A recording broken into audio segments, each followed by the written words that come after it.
The conflict between the U.S. and Iran is escalating again. President Trump warning that the U.S. could be forced back into war as both sides exchanged new strikes over the weekend. As NBC's Alice Barr reports, it's raising fresh concerns about the stability in the Middle East.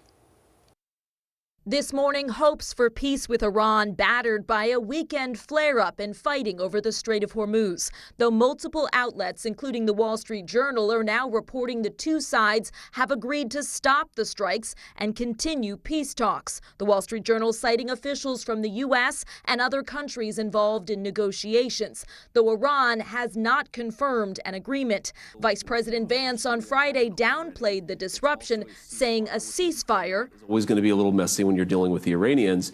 But if we make the final deal, then great. If we don't make the final deal, their nuclear program is still destroyed. They're still much weaker as a country. The two sides have been in detailed talks over the future of Iran's nuclear program following the signed Memorandum of Understanding initial agreement, though on Saturday, President Trump warned the U.S. could be forced to militarily complete the job, saying Iran would no longer exist, while accusing Iran of violating the ceasefire.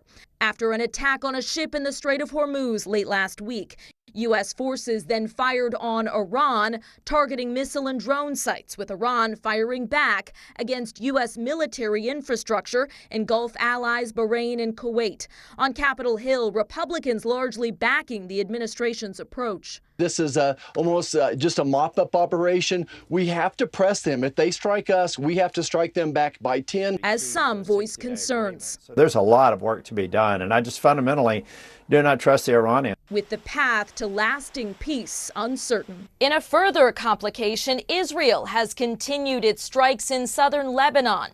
The Israeli military says it destroyed what it called an underground Hezbollah terror complex with hundreds of weapons in tunnels. Hezbollah called the strikes a flagrant violation of the ceasefire agreement with Lebanon. In Washington, Alice Barr, NBC News.